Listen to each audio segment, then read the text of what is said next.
Assalamualaikum warahmatullahi wabarakatuh. My name is Azlan Azkil. For this presentation, we explore of how Islamic principle, characteristic, strategies, and teaching can be integrated into the organization practice. Islam, as the holistic way of life, offer profound insight not just for personal development but also for fostering ethical, inclusive, and sustainable environments in the workplace.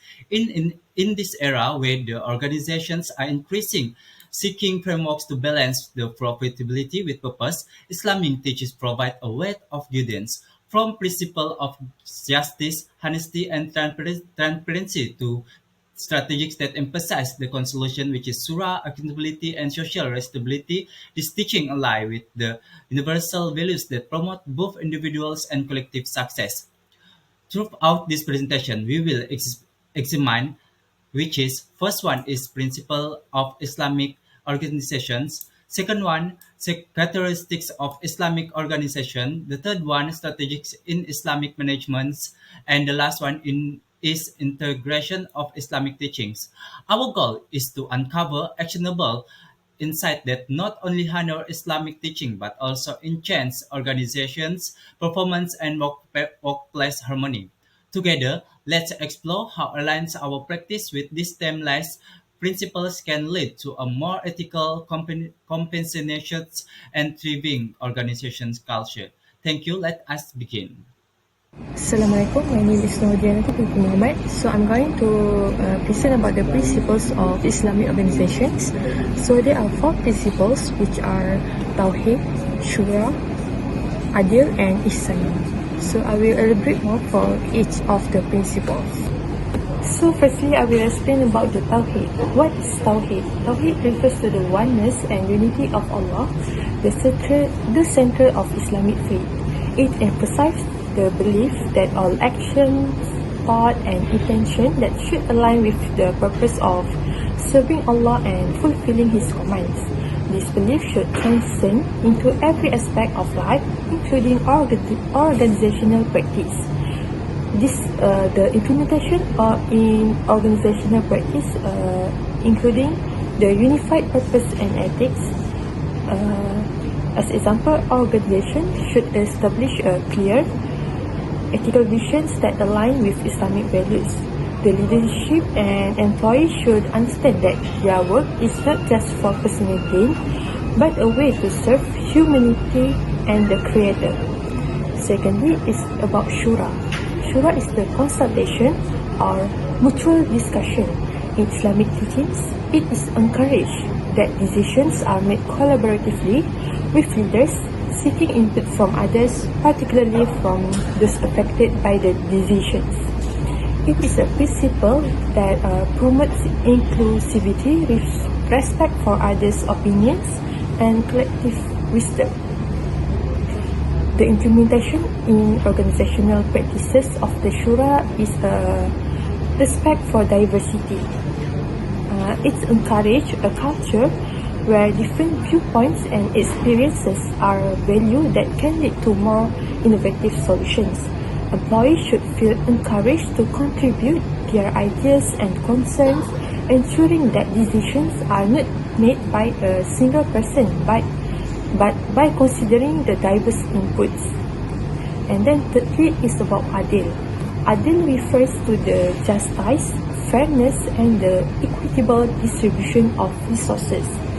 It encompasses of all aspects of human interaction, emphasizing fairness in dealing with others, whether in business, family, or community settings.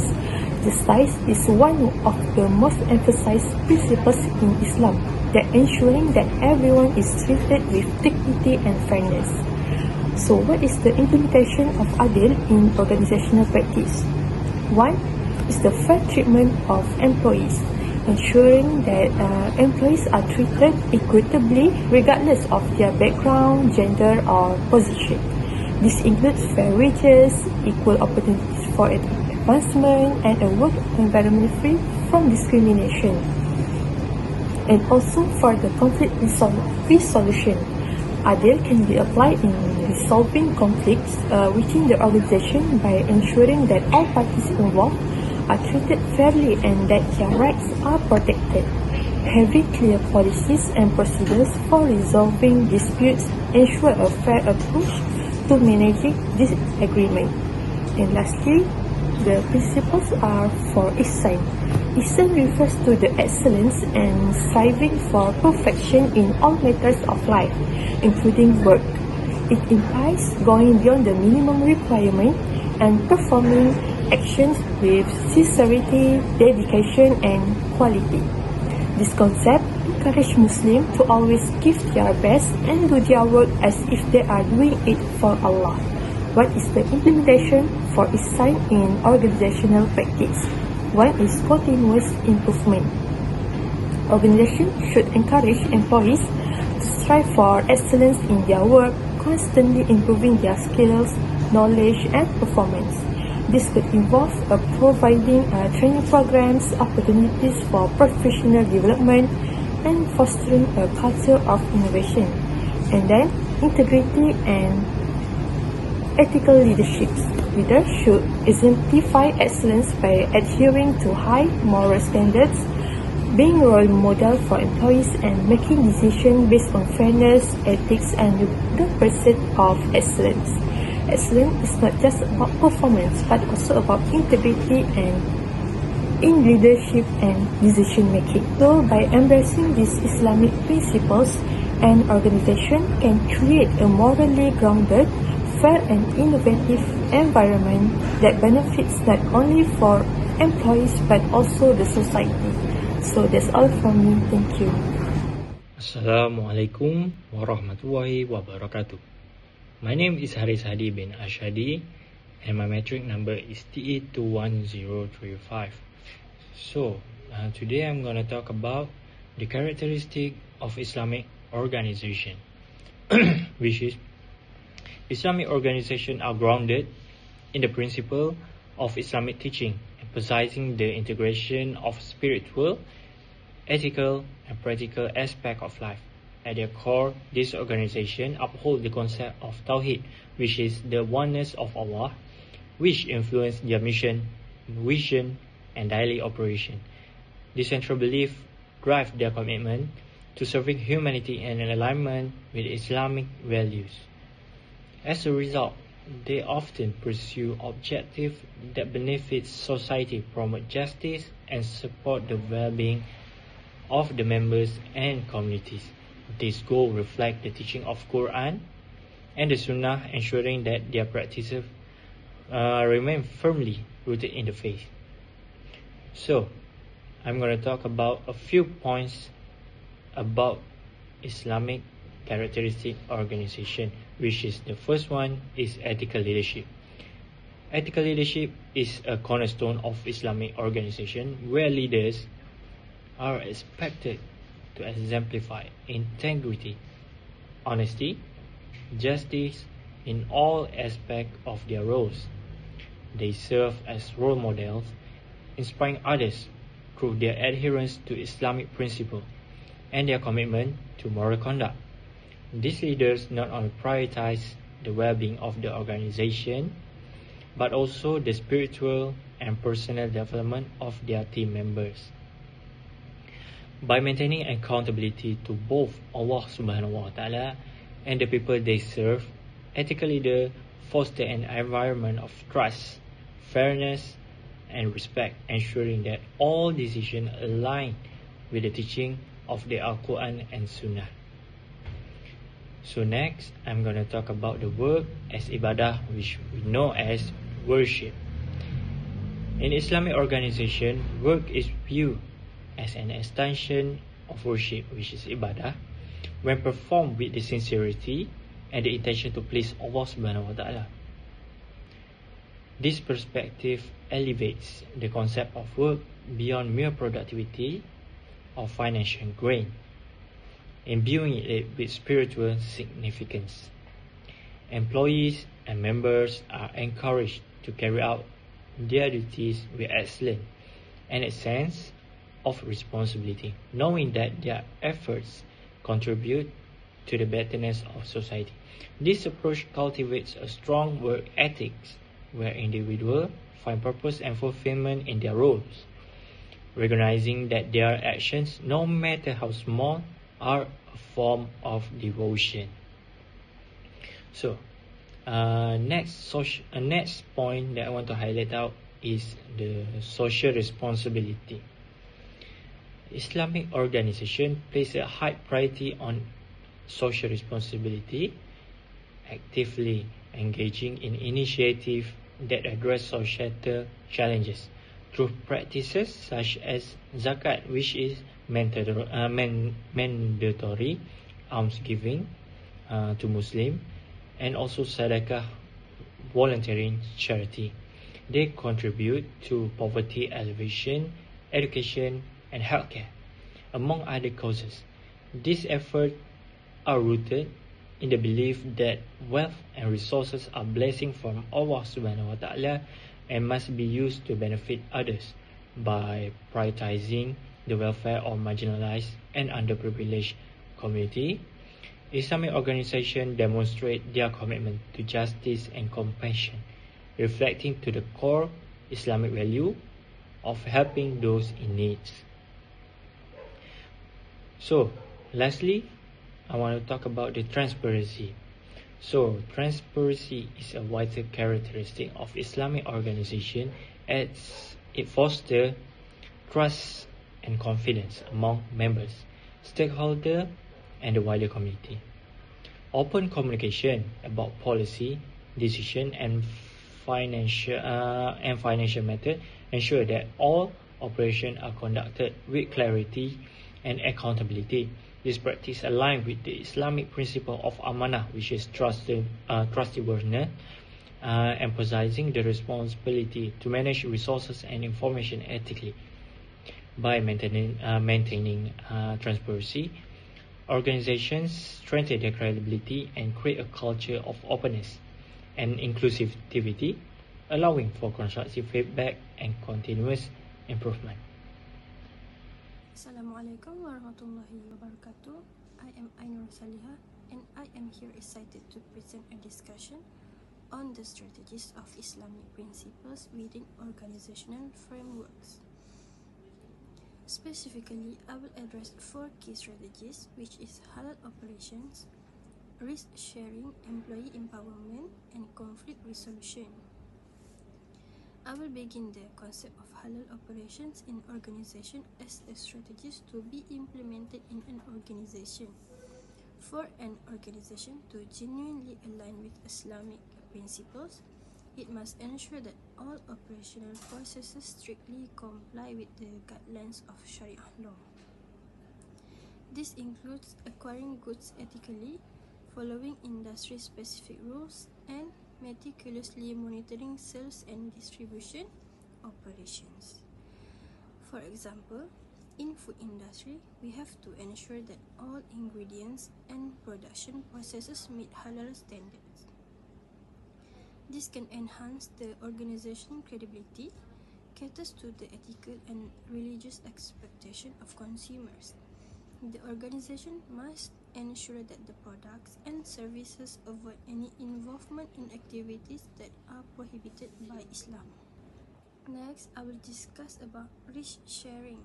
Islamic financial frameworks prioritize the equitable distribution of risks and rewards, exemplified by models such as mudarabah, a profit and loss sharing partnership where both the financier and the entrepreneur share the outcomes of the venture. This approach stands in stark contrast to conventional interest-based financial system, promoting a more just and collaborative economic relationship.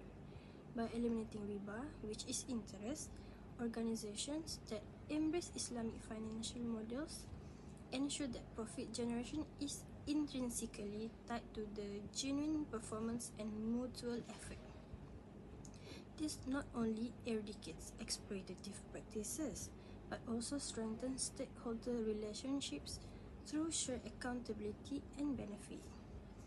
Risk-sharing mechanisms therefore embody an ethical and sustainable business model that nurtures trust and fosters a commitment to shared success among all parties involved.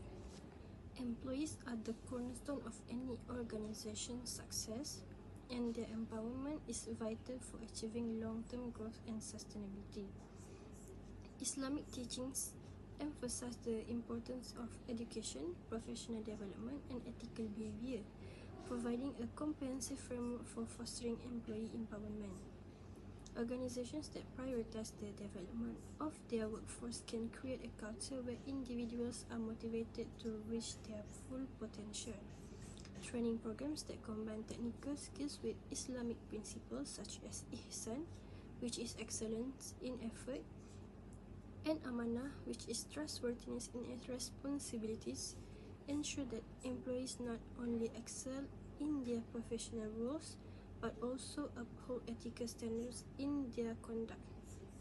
By emphasizing both competence and character, organizations instill a sense of purpose and accountability in their employees, aligning their personal growth with the organization's mission. This holistic approach to empowerment builds a workplace culture rooted in integrity, mutual respect, and collaboration. When employees feel valued and supported in their professional and ethical growth, they are more likely to take ownership of their responsibilities, contributing positively to organizational success.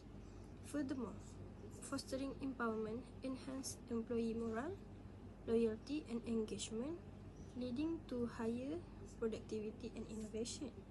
It is also creates an environment of trust where employees feel confident in their abilities and inspired to go above and beyond for the collective success of the organization. In essence, employee empowerment based on Islamic principles not only strengthens individuals but also lays the foundation for a resilient and cohesive organization. Last but not least, I will discuss about conflict resolution as the strategies to put in an organization. Disputes are inevitable in any organization, but how they are handled defines workplace harmony. Islamic conflict resolutions emphasize justice, fairness, and reconciliation as reflected in the concept of sulh, which is amicable settlement. By adopting Sharia-compliant mediation practices, organizations can resolve conflict through dialogue and mutual understanding, avoiding adversarial approaches. This ensures equitable solutions, fosters respect, and strengthens workplace relationships. This approach enhances organizational unity, fostering collaboration, trust, and improved productivity. In conclusion, by adopting these strategies into the core values, organizations not only fulfill ethical and religious responsibilities but also create a sustainable, inclusive, and dynamic environment that benefits to all stakeholders. This principle, rooted in justice and accountability, can serve as a guiding framework for building prosperous and harmonious organizations in today's world. Assalamualaikum warahmatullahi wabarakatuh, and very good days to everyone. My name is Mohamed Faqih Haziq bin Mohamed Zulfairuz, metric number TE21012. On this slide, I will be discussing the integration of Islamic teaching into organizational practice and how these principles contribute to creating a holistic and ethical workplace environment. First, Code of Conduct. Islam emphasizes the importance of ethical behavior in every aspect of life, including professional conduct.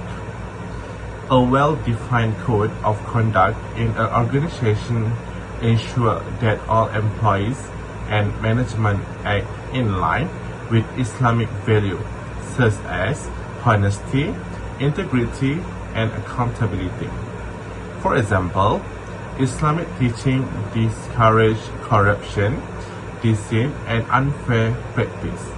Organization can create policy that promote mutual respect, fairness, and justice within the workplace, which will ultimately lead to trust and harmony among employees.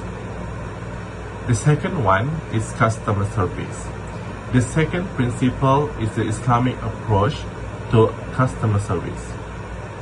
Islamic teaches us to engage in dealing based on fairness, honesty, and trust. In an organizational context, this means putting customer first by ensuring that service or product meet promised standard, providing accurate information, and addressing customer needs in a timely and respectful manner. For example, the Prophet Mohamed, peace be upon to him, highlighted the importance of treating others with kindness, which is a lesson organization can apply to enhance their customer experience. The third, sustainability. One of the core responsibilities of humanity in Islam is being a steward or Khalifa of the earth. This concept directly linked to sustainability, which is about caring for the environment and ensuring that our actions do not cause harm to future generations. Islamic organizations are encouraged to adopt eco-friendly practices such as reduce waste, conserving energy, and supporting renewable resources. By integrating their practice, organizations not only fulfill their spiritual obligation but also contribute to a sustainable future. And the last one is global impact. Moving beyond local practice, Islamic teaching also emphasizes the importance of promoting peace, equity, and ethical behavior on a global scale. Islamic organizations are in an unique position to lead by example, showcasing how faith-driven practice can address global challenges such as poverty, inequality, and environmental degradation. By adhering to this value, organizations can inspire others worldwide to adopt ethical practice and contribute to building a fairer society. So, to conclude, I would like to highlight an important verse from the Quran that captures the essence of integrating Islamic teaching into organization practice. Indeed, Allah commands you to read the trust to whom they are due. Surah An-Nisa 4:55, 4:58. This verse serves as reminder that fulfilling responsibility with fairness and sincerity is a fundamental obligation in Islam. Whether it managing people, serving customers, or protecting the environment, this principle applies universally and guides us to make ethical decisions. In summary, the integration of Islamic teaching in organizational practice fosters ethical behavior, enhances trust, and encourages sustainability while creating a positive impact locally and globally. So that's all from me. Thank you. We already discussed all the points. Now we go to the conclusion for this presentation. Islamic principles like Tawhid, Shura, ADL, and Ihsan provides a strong ethical foundation for organization. Not only that, but these principles promote fairness, excellence, transparency, and social responsibility. By integrating Islamic teaching, organizations can achieve sustainable success, benefiting both society and stakeholders. by Al-Quran 458. Indeed, Allah commands you to render trust to whom they are due. That's all from us. Thank you so much.